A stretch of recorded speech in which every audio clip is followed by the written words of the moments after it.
Hi everyone, myself Akansha Tondak and I welcome you all to PW CSIR Net and GATE YouTube channel। जैसा कि आप लोगों को पता है कि एडमिट कार्ड रिलीज हो चुके हैं और आप सबने डाउनलोड भी कर लिया है, तो आज इस पर्टिकुलर वीडियो में हम यही डिस्कस करेंगे कि आपके एडमिट कार्ड में जो इंस्ट्रक्शंस मेंशन्ड है वो क्या क्या है, उसमें इंपॉर्टेंट चीज़ें जो आपको ध्यान रखनी है एग्ज़ाम सेंटर पे जाते वक्त वो क्या क्या है, ताकि आप कोई गलती ना करो और फालतू में आप घबराओ नहीं, है ना। लास्ट मोमेंट पे घबराना नहीं है, तो आराम से पहले ही हम इंस्ट्रक्शंस पढ़ के जाएंगे जिससे कि हम ऑलरेडी ऑर्गेनाइज्ड हो और एग्जाम सेंटर पे जाके मस्त अपना एग्जाम देंगे। ठीक है, तो चलो डिस्कस करते हैं आपके एग्जाम सेंटर रूल्स। जैसा कि आपको पता है कि आपका जो एडमिट कार्ड है उसमें 3 पेजेस है बेसिकली। पहले वाले में सेंटर डिटेल्स है, आपने देख लिया होगा। जैसे आपको ऐसा कुछ दिखा होगा कि आपके ऊपर लिखा होगा आपका नेम वगैरह, रोल नंबर, रजिस्ट्रेशन नंबर, सब कुछ, और फिर उसके बाद उसके नीचे एग्जाम सेंटर डिटेल्स लिखी हुई हैं। जो भी आपने फिल किया है वो सब यहाँ पे लिखा हुआ है। यहाँ पे मेन चीज़ यही है कि आप ये देख लेना कि उन्होंने बुलाया कब है, रिपोर्टिंग टाइम कब है। तो देखो, रिपोर्टिंग टाइम है आपका 7 बजे, ठीक है, सुबह के 7 बजे है। तो आराम से अपना सेंटर अभी से चेक कर लो कि ज़्यादा दूर तो नहीं है। अगर ज़्यादा दूर है तो पहले ही चले जाना, ठीक है। बिल्कुल उसी दिन जाओगे तो 7 बजे से पहले पहुंचना है, क्योंकि रिपोर्टिंग टाइम बेसिकली 7 बजे है। तो आप कोशिश करना 10-15 मिनट पहले ही 7 बजे का लेके चलो बफर टाइम। हमें नहीं पता ना उस दिन क्या हो जाए, जाम लग जाए, क्योंकि आपको पता है मॉनसून सीजन चल रहा है, तो क्या पता ट्रैफिक जाम हो जाए, कुछ भी हो सकता है। तो इसीलिए बफर टाइम लेके चलेंगे अपना। आपके पास 7 बजे उन्होंने बोला हुआ है, तो आप मान के चलना कि मैं 6:50 तक, 6:55 तक पहुंच जाऊं, तब आप 7:10 तक पहुंच जाओगे, ठीक है। फिर उन्होंने स्पेसिफिकली मेंशन किया है गेट क्लोजिंग टाइम, क्लोज हो जाएगा गेट 8-8:30 बजे, और 8:30 बजे के बाद अगर आप 8:31 पे भी पहुंचे तो गेट क्लोज है, वो आपको एंट्री नहीं देंगे। तो इसीलिए बोल रही हूँ कि आराम से अपना टाइम पहले ही देख लो कि ज़्यादा लग रहा है तो पहले पहुंचना है। अपना बफर टाइम हमेशा आपको लेके चलना है, ठीक है। फिर उसके बाद आपका टाइम ऑफ टेस्ट दिया हुआ है, ठीक है, और फिर उसके बाद सेंटर डिटेल्स है। ये आपका पहला पेज है कि सेंटर की डिटेल्स मेंशन्ड है। उसके बाद इसी के नीचे क्या मेंशन्ड है, आपके पास सेल्फ डिक्लेरेशन फॉर्म, ये हम अभी देखेंगे। बट सबसे पहले हम सेकंड पेज की बात करेंगे जिसमें इंस्ट्रक्शंस मेंशन्ड है।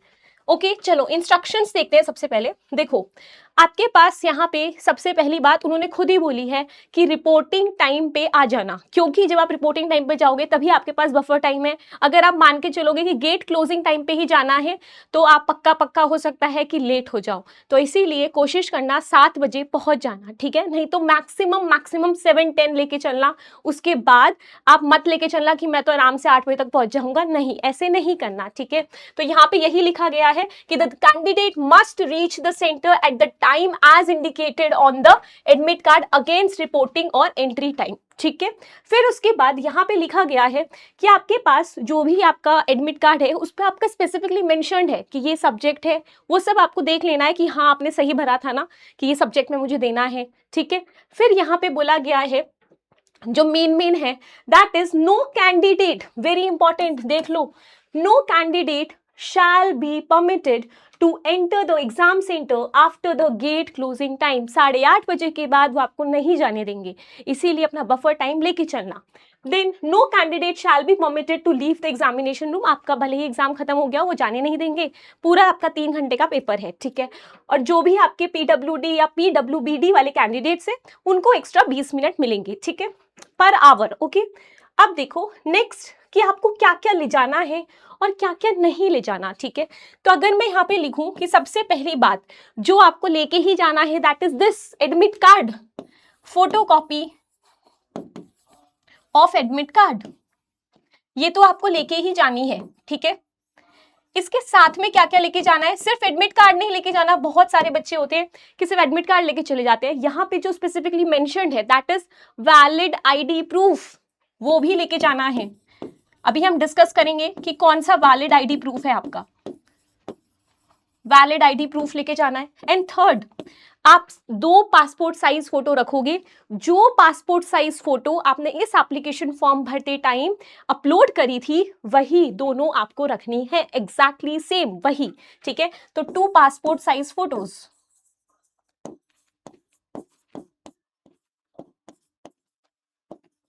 ओके। अब देखो यहाँ पर कौन कौन से आपके आईडी प्रूफ चल सकते हैं। जैसे आप बोलो आधार कार्ड ले जा सकते हैं मैम, बिल्कुल ले जा सकते हैं, बस उसमें आपकी फोटो होनी चाहिए, ठीक है, और वो मैच करनी चाहिए। ऐसा नहीं है कि पुराने हैं जिसमें आप बिल्कुल बच्चे थे और वो मैच ही नहीं कर रहा है, दैट इज इनवैलिड, ठीक है। उसमें आपकी जो फोटो है वो करंट ऐसी होनी चाहिए कि आपकी मैच कर जाए शक्ल से। तो देखो सबसे पहला आप क्या क्या ले जा सकते हैं। आप ले जा सकते हो पर्सनल ट्रांसपेरेंट वाटर बॉटल। हाँ जी, आप वाटर बॉटल ले जा सकते हो, उसके ऊपर कोई भी स्टिकर हो ना वो उतार देना। नॉर्मल जो हमारी स्प्राइट वगैरह की बॉटल्स आती है ना इतनी सी, उसमें से स्टिकर हटा देना, वो आपकी बन गई है ट्रांसपेरेंट वाटर बॉटल, वो ले जा सकते हो, ठीक है। फिर उसके बाद एडमिट कार्ड जो आपने डाउनलोड किया है उसका प्रिंट आउट करवाओ और वो लेके जाना ही जाना है। Third, additional 2 passport size photo, ठीक है, वो तो 2 वाली पासपोर्ट साइज फोटो आपको लेके जानी है।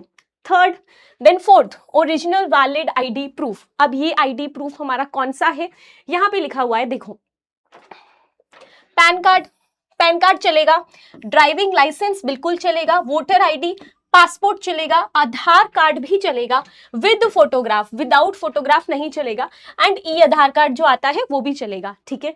नाउ ऑल अदर आईडीज, अब इसके अलावा जो भी आप आईडी बोलो वो नहीं चलेंगी, दे आर इनवैलिड, ठीक है। तो इन्हीं आईडीज में से आप अपनी ID, original ID, not photocopies, original ID लेके जानी है इनके साथ, ठीक है। Photocopy of admit card, valid ID proof, original,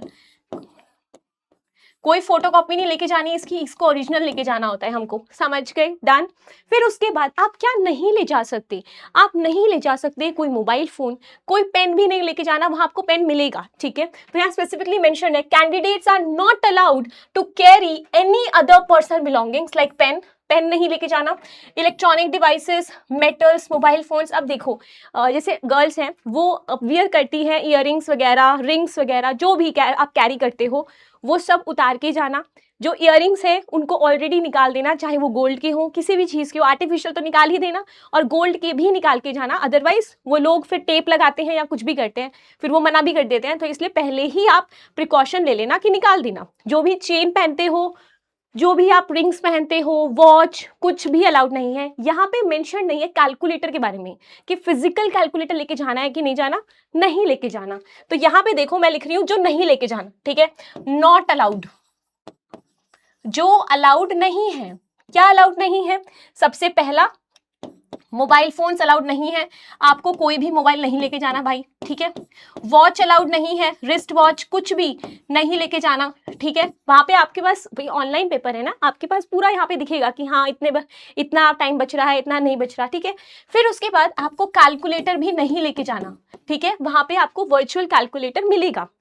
then उसके बाद और क्या नहीं लेके जाना, आपको इयररिंग्स वगैरह निकाल देने हैं, ठीक है, कोई भी रिंग्स, चेन वगैरह नहीं पहननी। फिर उसके बाद ना आप बिल्कुल लाइट क्लोथ्स पहनना, क्यों, क्योंकि यहाँ पे स्पेसिफिकली मेंशन है, आप यहाँ पे देखो, यहीं पे लिखा होगा, देखो यहाँ पे लिखा हुआ है, that is this shoes footwear with thick soles. हम देखे होंगे ना, आपने शूज होते हैं बिल्कुल इतने मोटे मोटे सोल्स वाले, या फिर स्लीपर्स आपने हील्स पहन ली, बिल्कुल इतनी मोटी मोटी वेजेस हैं, वो अलाउड नहीं होंगी। इतनी बड़ी बड़ी हील्स नहीं चलेंगी, इतनी बड़ी बड़ी सोल्स नहीं चलेंगी। बिल्कुल जिसका पतला सोल हो आप शूज पहन सकते हो, पतले सोल वाले, नॉर्मल सोल वाले, बल्कि नहीं होने चाहिए कि जिसमें हो सके कि भाई कुछ हो सकता है इसमें, तो वो नहीं होना चाहिए, अदरवाइज इट इज अलाउड। फिर उसके बाद बोला है गारमेंट्स विद लार्ज बटन्स, इतने बड़े बड़े बटन्स नहीं होने चाहिए। अगर आप कुछ भी वियर कर रहे हो तो कोशिश करना कि नॉर्मल टी शर्ट, टॉप और नीचे लोअर या जीन्स कैरी कर लो, उसमें बड़े बड़े बटन्स ना हो, ठीक है, अदरवाइज प्रॉब्लम हो सकती है। हम क्यों पड़े प्रॉब्लम में, ठीक है। फिर उसके बाद बोल रहे हैं कि वो आपको रफ शीट देंगे, rough sheet A4 size sheet मिलती है, तो वो आपको मिलेगी। कुछ भी आपको रफ कॉपी वगैरह नहीं लेके जाना, सब कुछ आपको मिलेगा, पेन भी मिलेगा, कैलकुलेटर भी वहीं पे होता है, और रफ शीट भी मिलेगी आराम से, पहले ही मिल जाएगी, उस पर रोल नंबर वगैरह लिख लेना, ठीक है। देखो सब लिखा है, must write their name and roll number, ठीक है। तो ये आपका ना इंपॉर्टेंट है कि ये तो बिल्कुल लेके जाना है।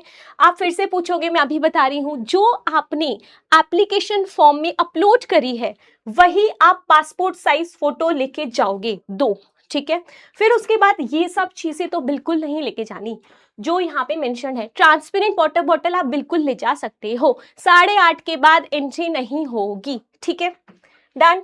अब देखो यहाँ पर मैं बोल रही थी कि आपके पास ना फर्स्ट पेज पे सेल्फ डिक्लेरेशन फॉर्म है, ये आपको भरना है और जब आप एडमिट कार्ड लेके जाओगे तो ये नीचे ही तो है, तो ये जाएगा, ठीक है, ये जाएगा। अब देखो यहाँ पे क्या क्या मेंशन है, आपका नाम है यहाँ पे, ठीक है, वो आप नाम भरोगे, फिर रेसिडेंट है आप अपना एड्रेस भी भरोगे, और फिर आएगा डिक्लेयर द फॉलोइंग, ये सब चीजें। यहाँ पे क्या आएगा, आपकी फोटो, कौन सी फोटो, वही फोटो जो आपने वहां ऊपर अपलोड करी थी एडमिट कार्ड में, ठीक है, वही एग्जैक्ट फोटो। देन यहाँ पे क्या आएगा, आपका लेफ्ट हैंड का थंब प्रिंट, लेफ्ट हैंड का थंब प्रिंट, ठीक है, मतलब आप ले लेना इंप्रेशन बेसिकली। तो ये आप आराम से पहले ही करके जाओगे, ये फिल करके जाना है, वहां पे फिल करोगे फायदा नहीं है, जल्दीबाजी होगी, पहले ही फिल करके जाना। ये आप तब करोगे जब आप एग्जाम हॉल में होंगे, ठीक है, ये एग्जाम हॉल में होगा, ये घर पे नहीं करना, इन एग्जाम हॉल, ठीक है, इन्विजिलेटर के सामने करना है, ये अभी नहीं करना, ये घर पे नहीं करना, ये दोनों को पहले ही फिल करना है, यहाँ पे अपना नाम और रेसिडेंट फिल करना है, ठीक है, डन। अंडरटेकिंग भी डिस्कस हो गया, आपको क्या लेके जाना है ये भी डिस्कस हो गया। अब एक चीज सुनो, जब आप जाओगे ना आपका बायोमेट्रिक होगा, ध्यान से करवा लेना, अगर नहीं हुआ बाई चांस आप मिस हो गए तो देख लेना कि बायोमेट्रिक हो गया है कि नहीं हुआ है, ठीक है।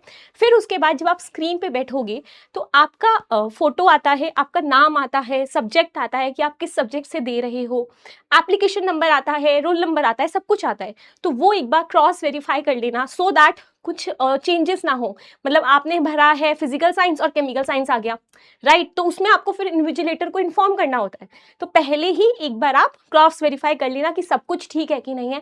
बिल्कुल प्रेशर में आके ऐसे मत करना कि हमने तो ध्यान ही नहीं दिया और कुछ भी उस पर लिखा हुआ था, किसी और की सीट थी, किसी और की फोटो थी, कभी कभी हो जाता है ऐसा टेक्निकल इशू। तो ध्यान से photo, name, roll number, subject सब कुछ वेरीफाई कर लेना है पहले से ही, ठीक है, जब सीट पे बैठोगे, ठीक है। बिल्कुल ऐसे नहीं बैठना कि हम तो प्रेशर में थे, हमने कुछ नहीं देखा। ओके, अब देखो आपके पास ना ये दो चीजें तो थी, एग्जाम सेंटर जिसमें कि आपके पास एडमिट कार्ड वाला पूरा वो था, नीचे सेल्फ डिक्लेरेशन, वो तो लेके जाना है, ठीक है। सेकेंड पेज पे इंस्ट्रक्शन वाला पेज है, हमने डिस्कस कर लिया। थर्ड पेज क्या है, थर्ड पेज उन बच्चों के लिए है जिनके पास आधार नहीं है, जिनके पास आधार नहीं है, आधार कार्ड, ठीक है, या फिर जिनका आधार कार्ड वेरीफाई नहीं हुआ था एप्लीकेशन फॉर्म भरते टाइम, ठीक है, या फिर जिनका आधार कार्ड में फोटो मैच नहीं होता अब वाले एप्लीकेशन फॉर्म के फोटो से।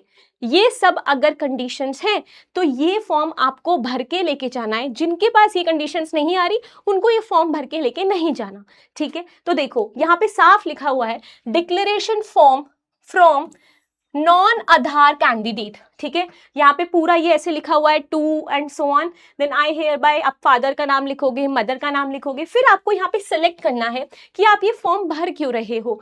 क्या आपकी ब्लैंक इमेज अपलोड हो गई एप्लीकेशन फॉर्म में, आपने भाई इमेज ही अपलोड नहीं करी है, इमेज ब्लैंक हो गई, या फिर पुअर क्वालिटी आ गई कि वो मैच ही नहीं होगी बिल्कुल भी, या फिर इनकरेक्ट इमेज, आपने अपनी जगह किसी और पड़ोसी की शक्ल डाल दी ना, मैम हमने प्रेशर में जल्दी जल्दी से भर दिया कि बस जल्दी से भर देते हैं इसको और हो गया काम, ठीक है। तो अगर इनमें से कोई भी कंडीशन है तो हम इस डिक्लेरेशन फॉर्म को भरेंगे, ठीक है। तो यहाँ पे आपको कैंडिडेट नेम डालना है, रोल नंबर अपना, जो भी आपका फॉर्म में रोल नंबर है वो, application number, government ID proof, आप कौन सा आईडी प्रूफ दे रहे हो उसका गवर्नमेंट आईडी नंबर जाएगा, शिफ्ट नंबर जाएगा, आपकी कौन सी शिफ्ट है, शिफ्ट 1 और शिफ्ट 2, डेट ऑफ एग्जाम जाएगा, और यहाँ पे signature of candidate, that's it, इतना ही भरना है। इसके नीचे आपके जो इन्विजिलेटर हैं, जो भी एनटीए के ऑफिशियल्स हैं वो भरेंगे, ठीक है। तो ये है आपका थर्ड पेज, ये सबको नहीं भरना, किनको भरना है मैंने बता दिया, ओके। तो यही थे आपके, आप कह सकते हो कुछ एग्जाम सेंटर के रूल्स जो आपको वहां जाने से पहले थोड़े बहुत ध्यान रखने हैं, कि इनको ध्यान रख लेना। और एक बार आप फिर खुद भी, मैंने वैसे तो इम्पोर्टेंट डिस्कस कर लिए हैं बट खुद भी आप एक बार गो थ्रू कर लेना, ठीक है, एक बार गो थ्रू कर लेना सबको। बाकी आई होप आपको क्लैरिटी मिली होगी कि हाँ ये चीज़ें हमको लेके जानी है और ये चीज़ें हमको लेके बिल्कुल नहीं जानी, अदरवाइज प्रॉब्लम होगी, ठीक है। तो आप सब अच्छे से पढ़िए, अपने ऊपर भरोसा रखिए, एग्ज़ाम बहुत अच्छा जाने वाला है आपका, बस ये भरोसा रखिए और आप जैसे पढ़ाई कर रहे हैं वैसे करते रहिए।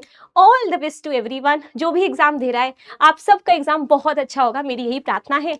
मिलते हैं नेक्स्ट वीडियो में, बाय बाय एवरीवन।